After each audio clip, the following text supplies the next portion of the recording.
Hello everyone, welcome back to the Hindu explainer series. मेरा नाम है सचिन पाटिल और आज हम डिस्कशन करेंगे the Hindu newspaper 19 April 2022 Tuesday newspaper के बारे में।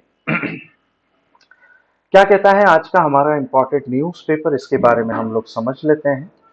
देखिए, यहाँ पे फर्स्ट आर्टिकल जो कवर अप किया गया है उसमें कहा गया है कि होलसेल प्राइस इंडेक्स जो है या होलसेल प्राइस जो है इन्फ्लेशन, ये मार्च मंथ 2022 में इंक्रीज होता हुआ आपको देखने को मिलेगा। कितने परसेंट से ये इंक्रीज हुआ है? तो 14.55% के साथ में ये इंक्रीज होता हुआ देखने को मिला, जो कि अब तक का सबसे ज्यादा है ये इन्फ्लेशन।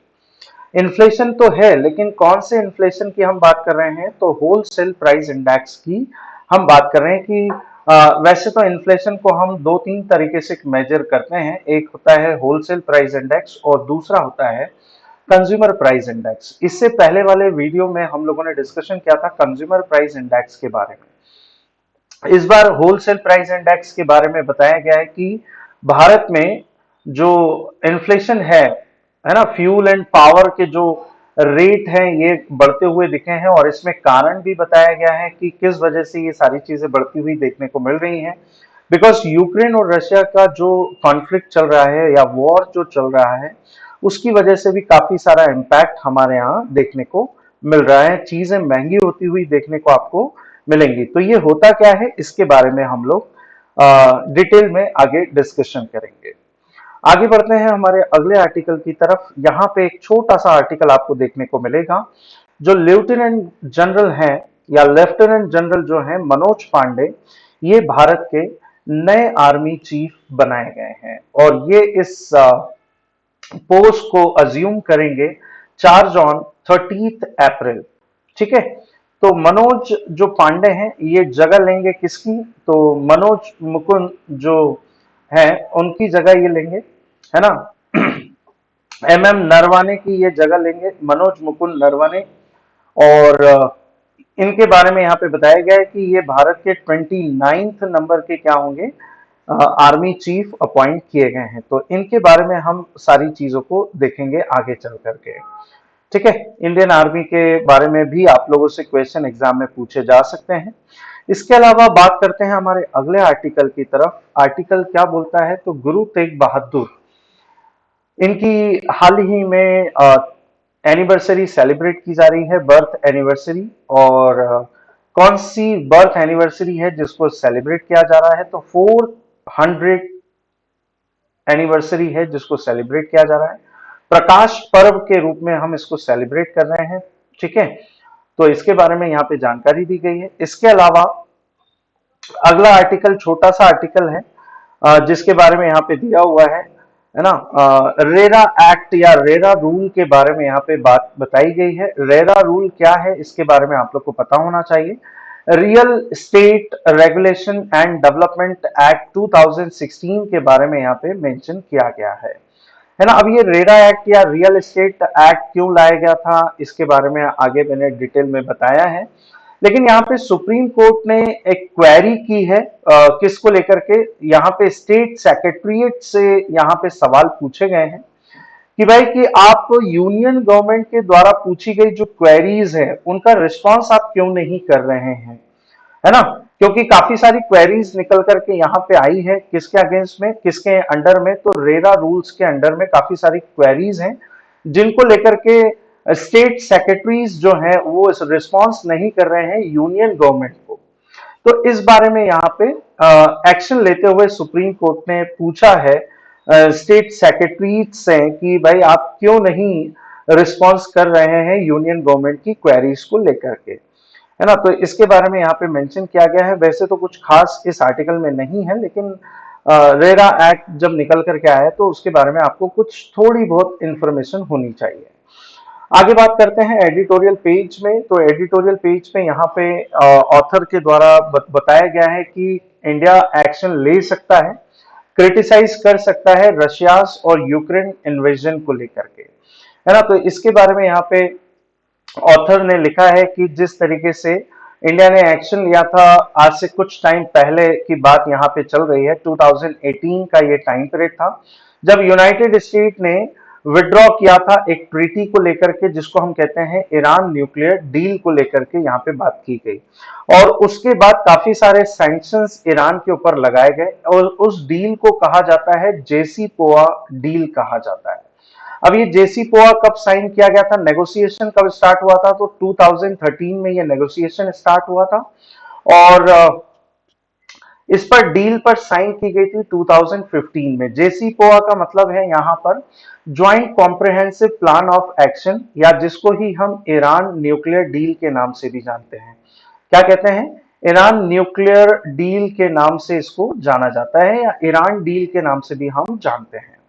ठीक है, इस डील के बारे में यहाँ पे बताया गया कि इस पर साइन हुए और नेगोशिएशन हुआ, वियना टॉक्स हुई और उसके बाद में इसके ऊपर साइन किए गए, है ना। और साइन कितनी कंट्रीज ने किए, तो P5+1 एंड 1 इसमें कंट्रीज आपको देखने को मिलेंगी। P5 का मतलब यहाँ पे permanent member country of UNSC, है ना, यूनाइटेड नेशन सिक्योरिटी काउंसिल। और +1 का मतलब यहाँ पे जर्मनी से है ना। और 1 का मतलब है ईयू, यूरोपियन यूनियन। इन सारे कंट्रीज के द्वारा ईरान के साथ में न्यूक्लियर डील को साइन किया गया था।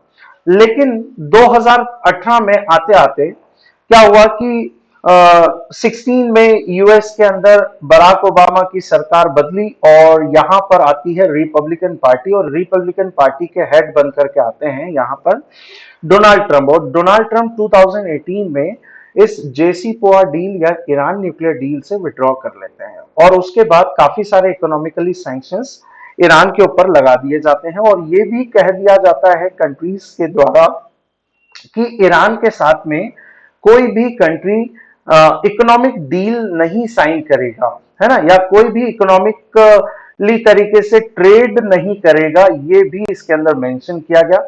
और यदि कोई भी कंट्री ईरान के साथ में ट्रेड करती है तो उसके ऊपर काटसा लगा दिया जाएगा, तो ये चीज इसके अंदर मेंशन की गई। अब काटसा क्या है, काटसा के बारे में हम काफी बार पढ़ चुके हैं, है ना। Countering of America's adversaries through sanctions act है, जिसको डोनाल्ड ट्रंप ने ही पार्लियामेंट के अंदर वहां पर पेश किया था। ठीक है, वहां की नेशनल कांग्रेस के अंदर उसको पेश किया गया था और दोनों हाउसेस में इसको पास किया गया और फाइनली इसको एक एक्ट बना दिया गया, जो इसमें यह मेंशन किया गया कि ईरान, नॉर्थ कोरिया और रशिया के साथ में जो भी देश इकोनॉमिक डील करते हैं या किसी भी तरीके से फाइनेंशियली ट्रेड करते हैं इन तीन देशों के साथ, तो उन कंट्रीज को भी काटसा एक्ट के तहत लाया जाएगा। जैसे आप लोगों को ध्यान में आ रहा होगा कि रशिया से हम एक डील कर रहे थे S-400, तो उसमें काफी बार चर्चा ये आ रही थी कि यदि इंडिया रशिया के साथ में S-400 को लेकर के यदि डील करता है तो इंडिया के ऊपर भी इकोनॉमिकली सैंक्शंस काटसा के अंडर में लगाए जाएंगे। तो जब ईरान न्यूक्लियर डील विड्रॉ की गई यूएस के द्वारा 2018 में, तो 18 के बाद काफी सारे जो इकोनॉमिकली सैंक्शंस है वो किसके ऊपर लगाए गए, ईरान के ऊपर, अंडर दी काटसा एक्ट। तो इससे क्या हुआ कि इंडिया और ईरान का जो भी इकोनॉमिकली ट्रेड था, मतलब इकोनॉमिकली भी देखा जाए तो उसमें भी इंडिया ईरान से सबसे ज्यादा क्रूड ऑयल परचेज कर रहा था, जो कि 2019 तक आते आते ये जीरो हो गया। मतलब हमने जीरो कर दिया इन्वेस्टमेंट ईरान के अंदर, और इंडिया के काफी सारे प्रोजेक्ट जो थे वो ईरान से ही होते हुए जा रहे थे। यदि आप लोग को याद आ रहा हो, चबाहार प्रोजेक्ट इसमें एक इंपॉर्टेंट प्रोजेक्ट है, जिसमें चबाहार टू देलाराम तक का प्रोजेक्ट है हमारा। Highway project, highway and railway project था, जिसको हम यहाँ पर बना रहे थे।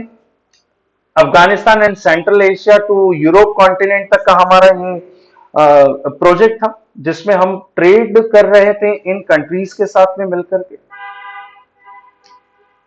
ठीक है, तो इसके बाद में इंडिया ने भी काफी मतलब इसका क्रिटिसाइज किया था कि भाई कि इस तरीके से नहीं करना चाहिए अमेरिका को, क्योंकि इससे इंडिया को काफी सारी दिक्कतें हुई।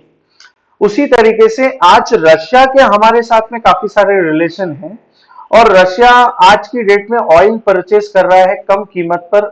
इंडिया इंडिया परचेस कर रहा है रशिया से कम कीमत पे ऑयल। तो रशिया के ऊपर काफी सारे इकोनॉमिकली सैंक्शंस यूएस के द्वारा लगाए गए। लेकिन जब बात इसके दूसरे पार्ट की तरफ आती है कि भाई एक तरफ तो आप ट्रेड डील कर रहे हैं, लेकिन दूसरी तरफ आप ये भी तो देखिए कि इस वॉर में सबसे ज्यादा लॉस यूक्रेन को हुआ है ना। यदि हम बात करें यहां पे कितनी जाने गई हैं यूक्रेन के अंदर, और उसमें भी यदि आप बात करें बूचा मैसा केयर की, यदि हम बात करें बूचा मैसा केयर मतलब यूक्रेन के अंदर एक एरिया है जिसको बूचा सिटी कहा जाता है, और इस सिटी के अंदर काफी सारा मैसा केयर मास किलिंग हमें देखने को मिली है। तो ये भी एक चीज है जो कि इसके अंदर हमें देखने को मिलती है, और उस बेसिस पे भी इंडिया को क्रिटिसाइज करना चाहिए रशिया के अगेंस्ट में। तो ये चीज यहाँ पे ऑथर के द्वारा लिखी गई है। तो ये सारे मुद्दे हैं इस आर्टिकल के अंदर, इसको आप अच्छे तरीके से रीड करिएगा, और मैंने काफी सारी डिटेल आपको इस पेज के अंदर दी है, तो आप उसे प्लीज अच्छे तरीके से नोट कर लीजिए। आगे बात करते हैं क्रिप्टो करेंसी को लेकर के, यहाँ पे बात की जा रही है। अभी थोड़े दिन पहले ही आप लोगों ने सुना होगा कि हमारी यूनियन फाइनेंस मिनिस्टर,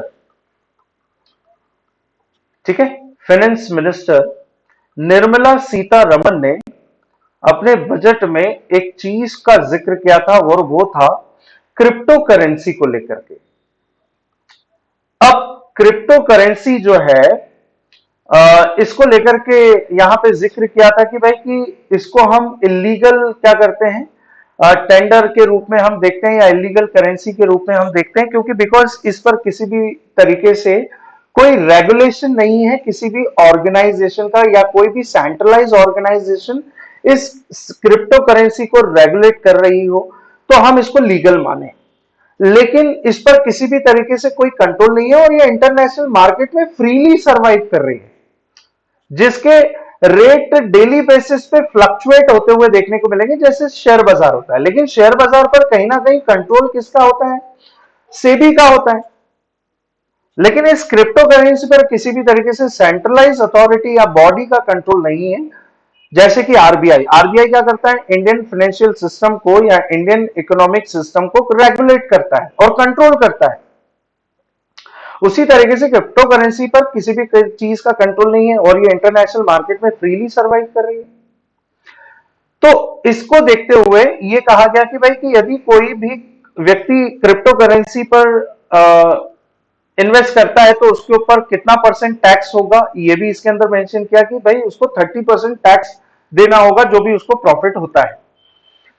तो इसके बाद इन्होंने क्रिप्टो करेंसी रेगुलेशन एक्ट लेकर के आए, और उसमें ये कहा गया कि भाई कि अब इंडिया खुद अपनी एक डिजिटलाइज करेंसी को बनाएगा, जिसको यहां पे कहा गया सीबीडीसी, मतलब सेंट्रल बैंक डिजिटल करेंसी को बनाएगा। लेकिन यहाँ पे ऑथर अरुण कुमार लिखते हैं कि cryptos and a CBDC are not the same things, कि जैसा आप समझें ये वैसा नहीं है, क्योंकि इस पर कंट्रोल यहाँ की सेंट्रल बैंक का रहेगा। तो इसमें उतना जो चीज हम देख रहे हैं ना कि इन्वेस्टर्स के तौर पर कि जितना प्रॉफिट देखा जा रहा है उतना वो चीज होगी नहीं। तो ये चीज ऑथर के द्वारा मेंशन की गई है यहां पर। तो क्रिप्टो करेंसी को हम समझेंगे आगे की स्लाइड में, मैंने मेंशन किया है इसके बारे में। और वापस से देखिए यहाँ पे श्रीलंकन लेसन के बारे में यहाँ पे बताया कि भाई कि ऑथर यहाँ पे लिखते हैं इस पेज के अंदर, इस आर्टिकल के अंदर, कि श्रीलंका के लेसन से इंडिया को सीख लेने की जरूरत है, क्योंकि जिस तरीके के हालात श्रीलंका के अंदर है उस चीज को देख करके दुनिया को सीखना पड़ेगा। दुनिया के अन्य देशों को भी यहाँ पे अवेयर होने की जरूरत है कि कहीं इस तरीके के जो दिन है जो आज श्रीलंका के अंदर आपको देखने को मिलेगा, इकोनॉमिकली क्राइसिस, फूड इमरजेंसीज, है ना, और यहाँ का फॉरेन एक्सचेंज जो है वो डाउन चले गया है, फॉरेक्स कम हो गया है ना, टूरिज्म इकोनॉमी जीरो हो चुकी है ना, प्रोडक्शन डाउन हो गया है ना, इंपोर्ट ज्यादा है, एक्सपोर्ट कम है। तो ये सारी कंडीशन श्रीलंका के अंदर देखने को मिल रही हैं। फॉरेन डैप बहुत ज्यादा हो गया है। फॉरेन जो इनके पास में फॉरेक्स जो है वो आज की डेट में कुछ लगभग 2 बिलियन यूएस डॉलर के आसपास में, लेकिन यदि डैप की बात करें कि जितना इसको देना है वो लगभग कुछ 51 यूएस बिलियन डॉलर के आसपास में इनके ऊपर डैप है। तो ये कंडीशन कहीं ना कहीं श्रीलंका को नीचे की तरफ लेकर के जा रही है। तो इसकी वजहें बहुत सारी हैं और इसके ऊपर हम काफी बार चर्चाएं कर चुके हैं। तो इस आर्टिकल को एक बार आप अच्छे तरीके से देख लीजिए कि क्या कहता है हमारा ये वाला पेज। ठीक है, इसके अलावा यहाँ पर एक और आर्टिकल टेक्स्ट एंड कॉन्टेक्स्ट वाले पेज पर दिया हुआ है, जिसमें एक साइलम प्लान को यहाँ पे साइन किया जा रहा है। और इस साइलम प्लान को किसके बीच में साइन किया जा रहा है, तो यूके एंड रवांडा के बीच में साइन किया जा रहा है। अब ये क्या कहता है साइलम प्लान, तो यहाँ पे देखिए क्या लिखा है कि what is the UK and Rwanda migration and economic development partnership. ठीक है, और इसमें इस असाइलम को जो है साइन किया जा रहा है। और इसमें ये लिखा गया है, देखिए आप फाइल को एक्सचेंज करते हुए या इस एग्रीमेंट को एक्सचेंज करते हुए आप देख रहे होंगे, क्योंकि इसके अंदर ये लिखा है कि जितने भी रवांडा के जो सिटीजन्स हैं या जो लोग बाग रिफ्यूजीज हैं या जो माइग्रेट होकर के यूके में जाकर के बस गए हैं, वो अब क्या करेंगे, वापस उन्हें रवांडा की ओर शिफ्ट कर दिया जाएगा। इस असाइलम प्लान में ये लिखा गया है। ठीक है, और इसमें ये लिखा गया है कि भाई कि अब जितने भी लोग बाग यूके के अंदर बसे हुए हैं या जितने भी लोग बाग माइग्रेट होते जा रहे हैं, उनको अब धीरे धीरे वापस से रवांडा की तरफ शिफ्ट कर दिया जाएगा।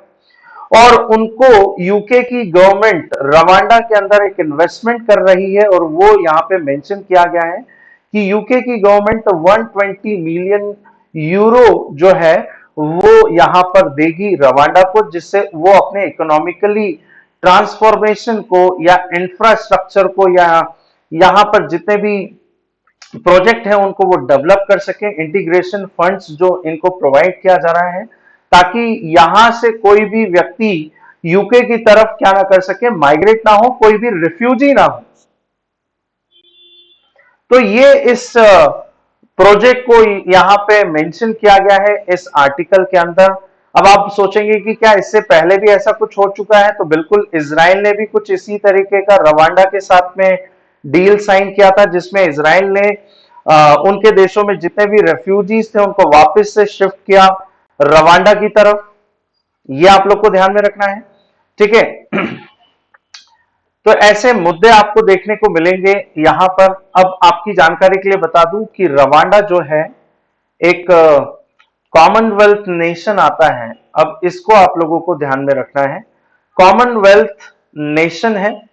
और कॉमनवेल्थ नेशंस जो है वो कितने हैं, तो आप लोगों को ध्यान में रखना है कि कॉमनवेल्थ नेशंस के अंदर 54 नेशंस आते हैं इसके अंदर।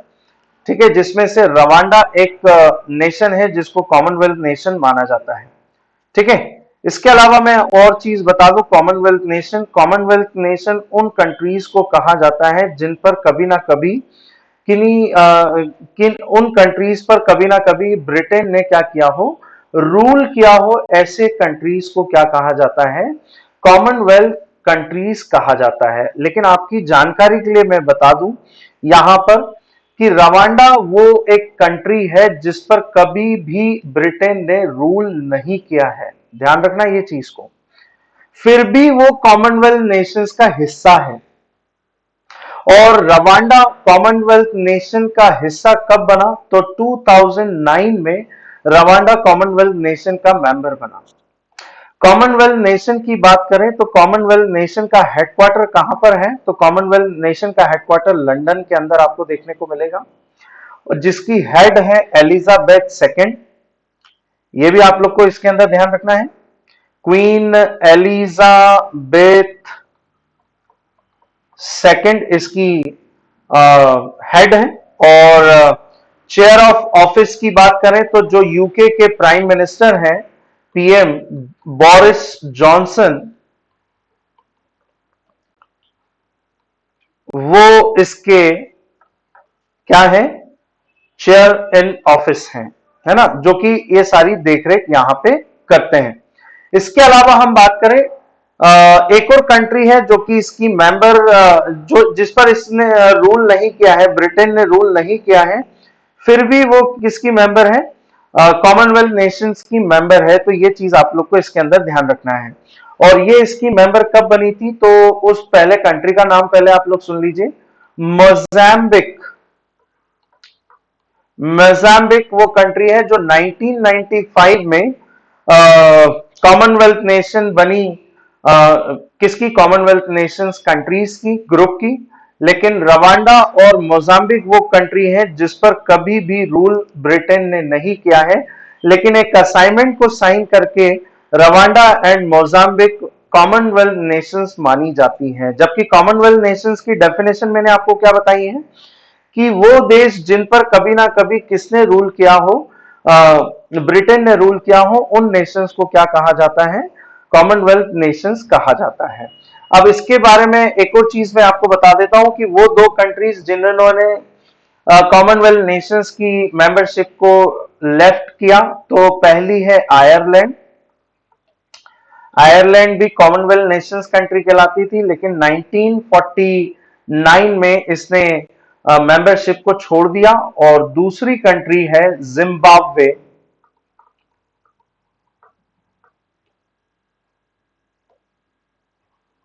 और जिम्बाब्वे ने कब क्विट किया है, तो 2003 में जिम्बाब्वे ने कॉमनवेल्थ नेशंस की मेंबरशिप को छोड़ा है। तो उम्मीद करता हूं ये वाला पार्ट आपको अच्छे तरीके से समझ में आ गया है। ठीक है, तो रवांडा के बारे में आप लोग को ध्यान रखना है। इससे रिलेवेंट और क्या क्वेश्चन हो सकते हैं आपके एग्जाम पॉइंट ऑफ व्यू से, तो ये चीज को भी आपको फोकस करना है।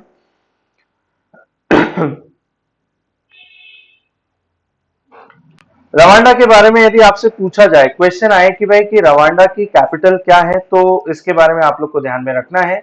रवांडा की कैपिटल है किगाली। ठीक है, और इसकी ऑफिशियल लैंग्वेज किन्व्यारंडा या फ्रेंच लैंग्वेज भी यहाँ पे चलती है।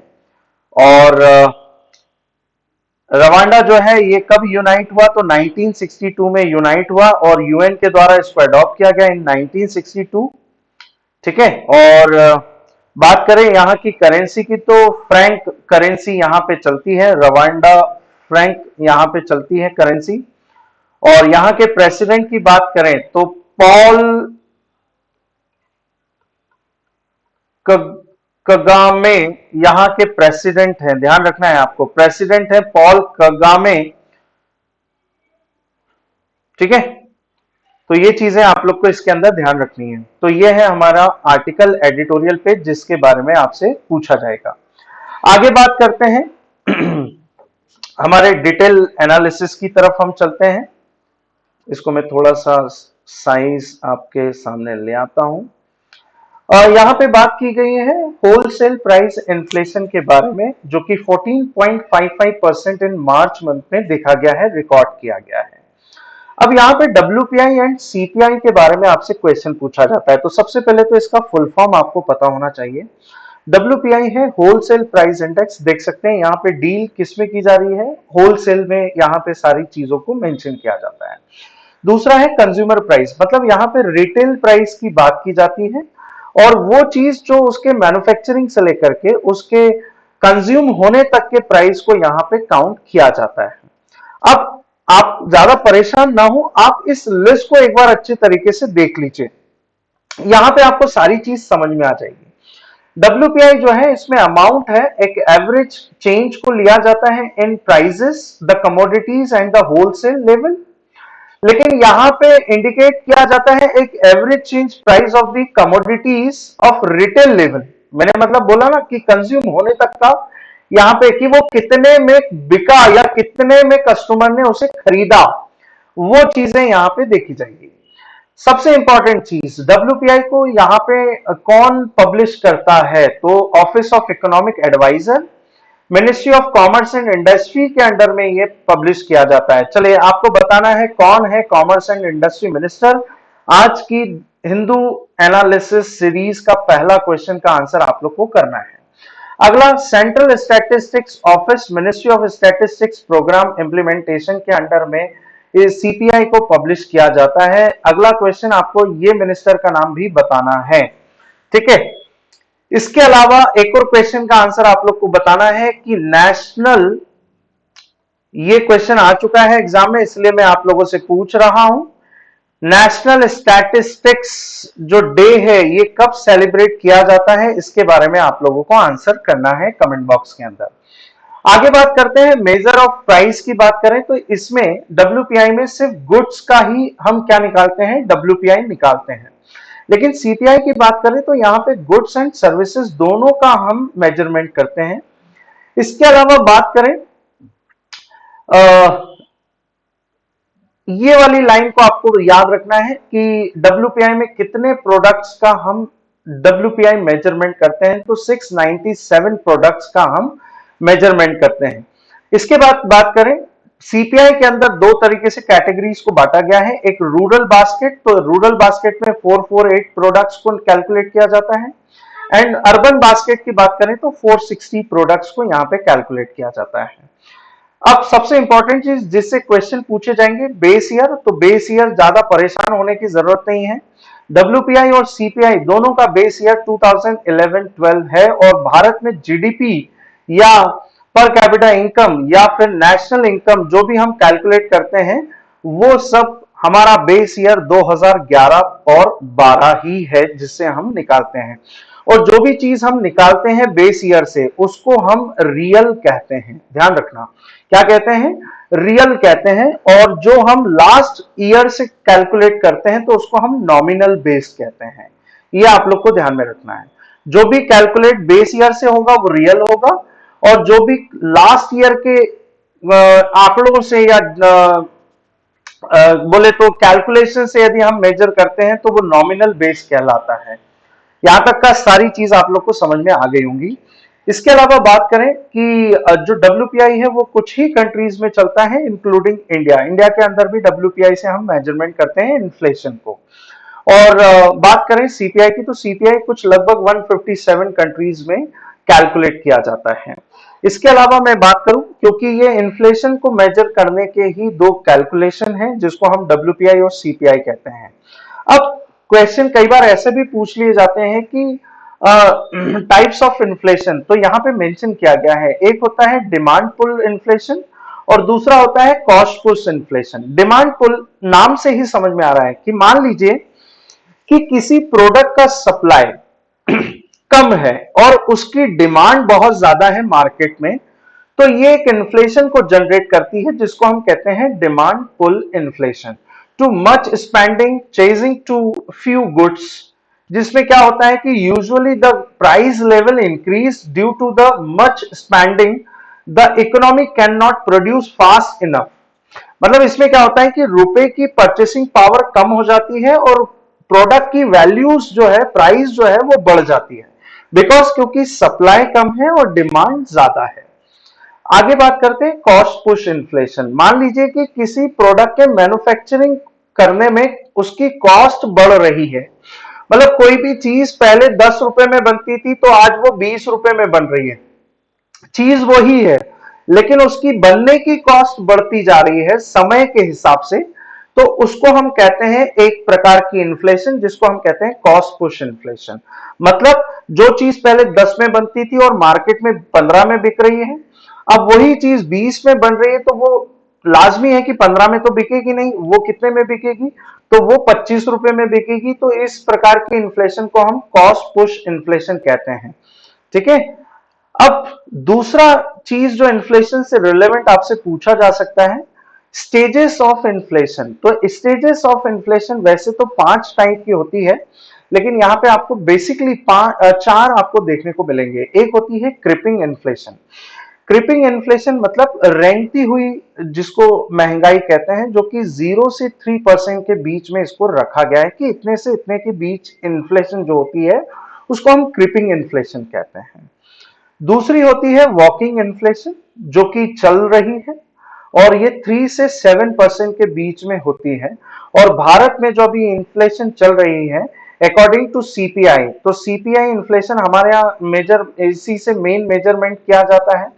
तो हमारे यहाँ की जो इन्फ्लेशन आपको देखने को मिलेगी वो वॉकिंग है, ठीक है, 3 to 7% के बीच में ये रहती है, इससे ज्यादा नहीं होना चाहिए। बात करें रनिंग इन्फ्लेशन, रनिंग इन्फ्लेशन मतलब दौड़ती हुई महंगाई, मतलब कि रुकी नहीं रही है साहब।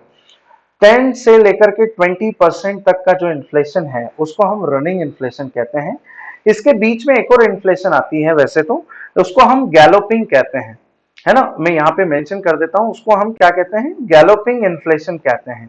तो जिसका मेजरमेंट कुछ 20% से होता है, कुछ 49% तक का, ठीक है, जिसको हम गैलोपिंग कहते हैं, उछल कूद वाली इन्फ्लेशन, है ना।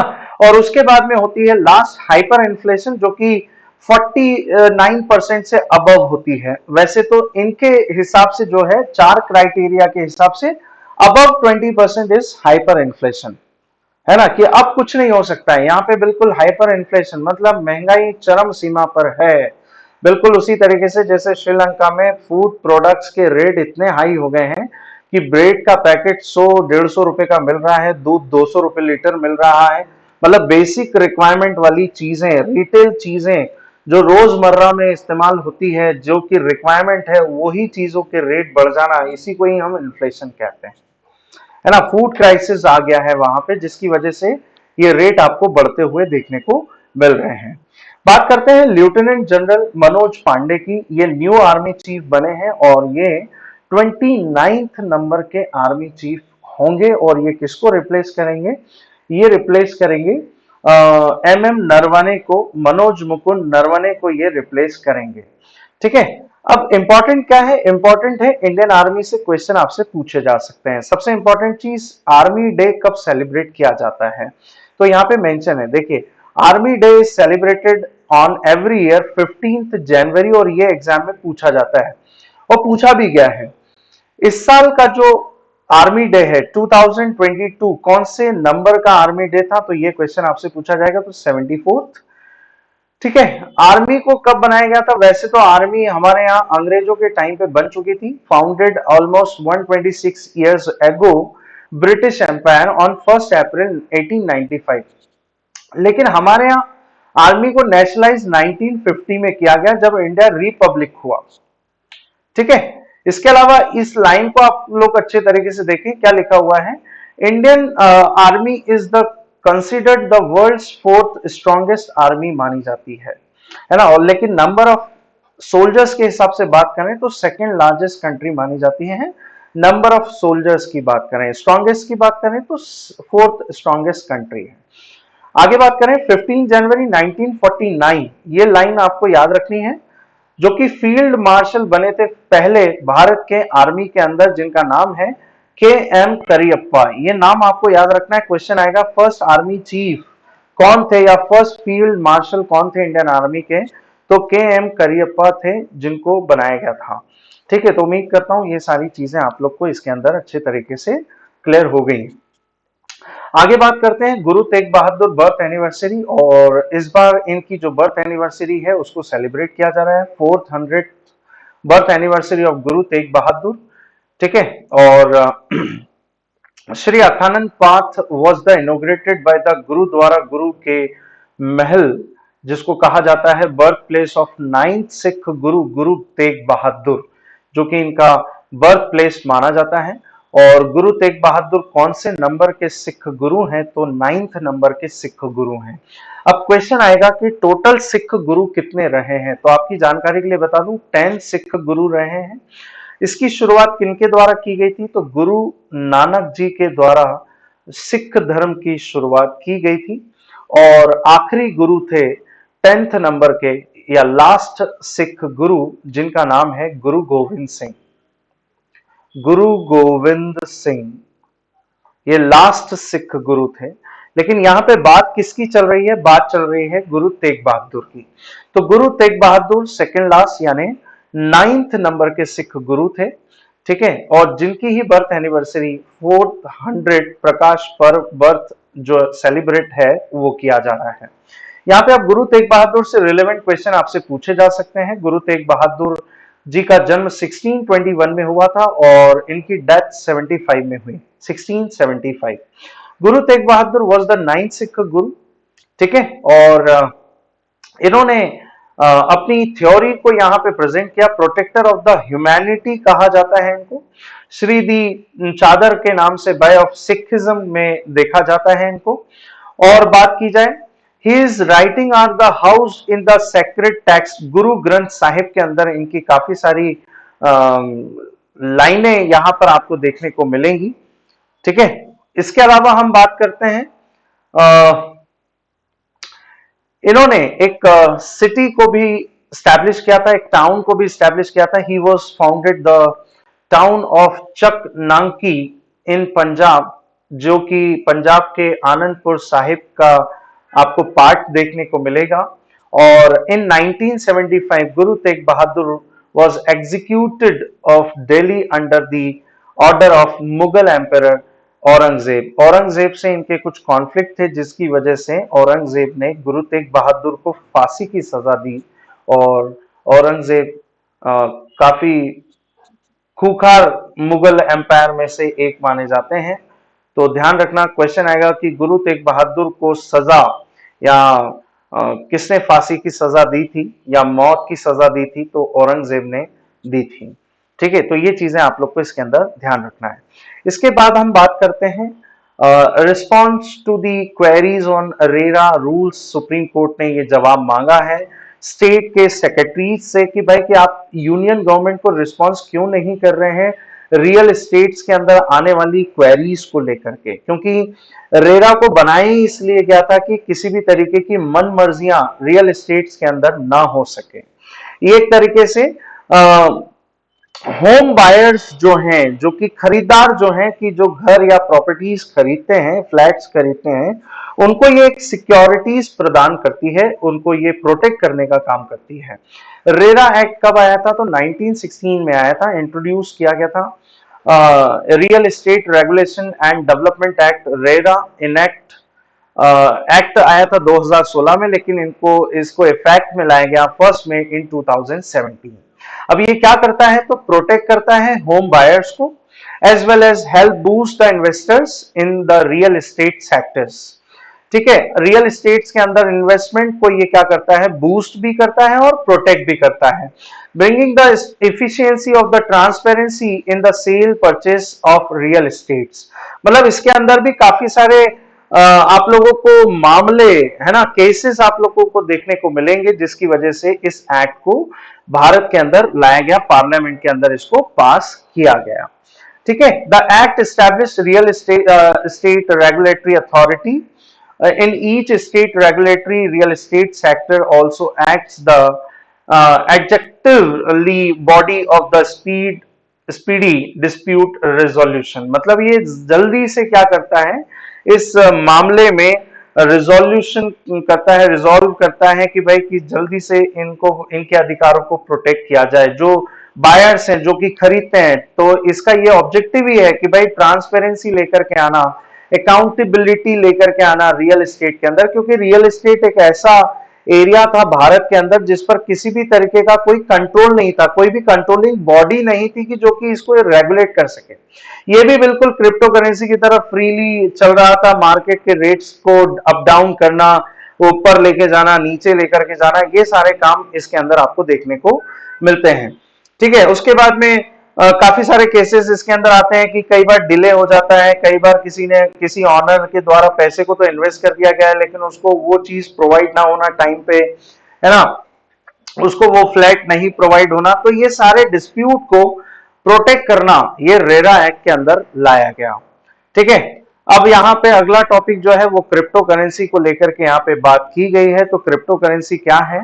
तो क्रिप्टो करेंसी एक तरीके की डिजिटलाइज एक करेंसी है या वर्चुअल करेंसी है, जिसको बनाया जाता है काफी बड़ी मेहनत के बाद, मशक्कत के बाद। अब मैं इतनी बात क्यों कर रहा हूं? बिकॉज इसमें कई सारे कंप्यूटर्स का इस्तेमाल किया जाता है, सीपीयूज का इस्तेमाल किया जाता है, और काफी अच्छा इसके लिए नेटवर्क की रिक्वायरमेंट होती है, काफी अच्छे नेट की रिक्वायरमेंट होती है, क्योंकि इन कंप्यूटर्स के थ्रू ही और इंटरनेट का इस्तेमाल करते हुए ही इनकी माइनिंग की जाती है और इतनी माइनिंग के बाद में एक बिटकॉइन यहाँ पे निकल करके आता है जिसकी वैल्यूज आज की डेट में कुछ लगभग चल रही है कुछ 21 लाख रुपीस के आसपास एक बिटकॉइन की वैल्यूज आपको देखने को मिलेगी। अब इसका इस्तेमाल क्यों किया गया, इसको बनाया क्यों गया? तो इसको बनाया गया कि भाई कि मान लीजिए कि एक कंपनी दूसरी कंपनी को पैसा ट्रांसफर कर रही है, वर्चुअली तरीके से इस पैसे को ट्रांसफर कर रही है, तो कोई इसे हैक ना कर ले, है ना। इसको डिजिटली तरीके से क्या किया जा रहा है, ट्रांसफर किया जा रहा है, तो कोई बीच रास्ते में इसको हैक ना कर ले, इसलिए इसको बड़ा सेफली तरीके से बताया जाता है कि भाई कि बिटकॉइन एक बहुत बढ़िया जरिया है कि बिटकॉइंस में आप पैसे को क्या कर सकते हैं, या डिजिटली तरीके से या वर्चुअल करेंसीज के फॉर्म में आप पैसे को इन्वेस्ट कर सकते हैं। ये एक तरीके का अल्फा न्यूमेरिक सिंबॉलिक, इसमें हर एक ट्रांजैक्शन में नया कोड जनरेट होता है, जिससे क्या होता है कि हैक करना हैकर के लिए आसान नहीं होता है। लेकिन ऐसी कोई भी चीज नहीं है, खास करके इंटरनेट और कंप्यूटर के मामले में, कि हैकिंग ना हो। हैकिंग हो जाती है सारी चीज, साइबर सिक्योरिटीज का मामला ही इसी चीज को लेकर के आता है। और आरबीआई का भी ये कहना है और इंडियन गवर्नमेंट का भी ये कहना है कि इस पर किसी भी तरीके से रेगुलेटिंग बॉडी का कंट्रोल नहीं है, या तो कोई रिस्पॉन्सिबल अथॉरिटी हो जो कि इसकी जिम्मेदारी ले रही हो, तब हम इन्वेस्ट कर सकें, लेकिन इसका कोई माई बाप ही नहीं। तो इस पर कैसे भरोसा किया जाए? अब बात करें वर्चुअल करेंसी या क्रिप्टो करेंसी की, तो 1983 में अमेरिकन क्रिप्टोग्राफर डेविड चोआम के द्वारा इस कॉन्सेप्ट को लाया गया, और जिन्होंने ई कैश जैसे कॉन्सेप्ट को, इलेक्ट्रॉनिक मनी को इजाद किया, है ना, जिसको हम ब्लॉकचेन टेक्नोलॉजी के थ्रू इसको बनाते हैं। ब्लॉकचेन टेक्नोलॉजी क्या है? वही चीज जो मैंने आपको बताई है कि that all transaction in crypto currencies recorded the public financial transaction data based, है ना, जिसमें काफी सारी कंप्यूटर के द्वारा और इंटरनेट का इस्तेमाल करते हुए माइनिंग करके इसको क्या किया जाता है, निकाला जाता है, और बिटकॉइन में लोग बाग इन्वेस्ट करते हैं। वर्चुअल करेंसी के टाइप्स की बात करें तो बिटकॉइन है, उसके बाद में एथेरियम है, रिपल है ना, ये ऐसी काफी सारी करेंसीज जो है एग्जाम्पल मानी जाती हैं क्रिप्टो करेंसीज की। आगे बात करते हैं बिटकॉइन को किसने बनाया है, तो बिटकॉइन को 2009 में जापान के एक व्यक्ति के द्वारा बनाया गया है। इसके अलावा इसकी कोई भी आइडेंटिटी नहीं है। नाम आपको यहाँ पे देखने को मिलेगा, सातोशी नाकामोटो के द्वारा इस बिटकॉइन को इजाद किया गया था इन 2009 जापान। ठीक है, अब यहाँ पे एक इंपॉर्टेंट क्वेश्चन का आंसर आपसे पूछा जा सकता है कि वो कौन सी पहली कंट्री है जिसने बिटकॉइन को रिकॉग्नाइज किया एज अ लीगल टेंडर। तो आप लोगों को आंसर पता होना चाहिए, El Salvador became the first country to accept bitcoin as a legal tender in June 2021। ध्यान रखना, इसके बाद अगस्त 2021 में क्यूबा ने भी इसको रिकॉग्नाइज किया। Resolution in the 215 recognise of the regulate crypto currency such as bitcoin. लेकिन 2021 सितंबर मंथ चाइना की गवर्नमेंट ने बिटकॉइन को एज अ इलीगल टेंडर के रूप में इसको एक्सेप्ट किया, और ये कहा कि हम इसको बिल्कुल भी एक्सेप्ट नहीं करते हैं, बिल्कुल उसी तरीके से जैसा कि इंडिया ने कहा। और चाइना ने अपनी खुद की डिजिटल करेंसीज को क्या किया, डेवलप किया, और इसमें लोगों से पैसा इन्वेस्ट करने को कहा। उसी तरीके से अब इंडिया भी क्या कर रहा है, काम कर रहा है, और मैंने आपको बताया कौन सी डिजिटल करेंसी इंडिया बना रहा है, तो उसको यहाँ पे मेंशन किया है सीबीडीसी। सीबीडीसी का मतलब है सेंट्रल बैंक डिजिटल करेंसी। ठीक है, आगे बात करते हैं, श्रीलंका के लेसन से सीख लेनी चाहिए इंडिया को और दुनिया को कि किस तरीके के हालात यहाँ पे देखने को मिले हैं।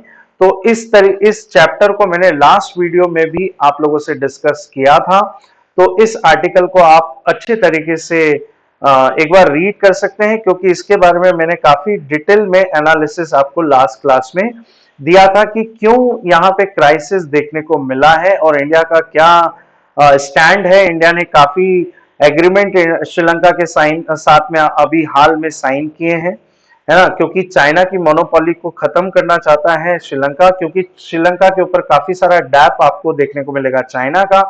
इसी को हम चाइना की डैप ट्रैप पॉलिसी कहते हैं, है ना। टूरिज्म इकोनॉमी का जीरो होना और यहाँ पे 26 इयर्स लॉन्ग यहाँ पे आपको सिविल वॉर देखने को मिलेगा। किसके बीच में? तो तमिल कम्युनिटी और सिंहला के बीच में आपको काफी लंबा ये डिस्प्यूट देखने को मिलेगा, है ना। तो इसके बारे में आप लोगों को ध्यान में रखना है। चलिए आज की सीरीज में एक और क्वेश्चन का आंसर आप लोग को करना है कि वो कौन सा आर्टिकल है जिसको अमेंडमेंट करने के लिए 1987 में एक एग्रीमेंट साइन हुआ था राजीव गांधी और श्रीलंका के प्रेसिडेंट जयवर्धने के बीच में। तो उस आर्टिकल का नाम आपको बताना है जिसको अमेंडमेंट करने को लेकर के यहाँ पे बात की गई। इसके अलावा आईएमएफ ने काफी बार इकोनॉमिकली क्राइसिसली सपोर्ट किया है श्रीलंका को। ऐसा कहा जाता है कि 16 टाइम्स लोन दिया है श्रीलंका को आईएमएफ के द्वारा, ठीक है। और अभी फिर डेलीगेशन गया हुआ है आईएमएफ के पास में कि उसे सपोर्ट करे और 17th टाइम वापस से उसको बेल आउट पैकेज दिया जाए। बेल आउट पैकेज का मतलब क्या होता है कि वो अपने आर्थिक संकटों से क्या कर सके, निकल करके बाहर आ सके। इसको हम बेल आउट पैकेज कहते हैं, ठीक है। इसके अलावा मैंने आपको सारी चीजें बताई और एक मेन कारण जो था, कॉज जो इसका था वो क्या था कि यहाँ पे ऑर्गेनिक फार्मिंग का इस्तेमाल करने को कहा गया यहाँ के प्रेसिडेंट गोटाबाया राजपक्षे के द्वारा। ये बात है अप्रैल 2021 की, जिसमें ये कहा गया कि 100% ऑर्गेनिक फार्मिंग का इस्तेमाल किया जाएगा। रातों रात ये डिसीजन नुकसान बन करके आया इंडियन श्रीलंकन फार्मिंग को लेकर के, क्योंकि इससे प्रोडक्टिविटी क्या हो गई, डाउन हो गई।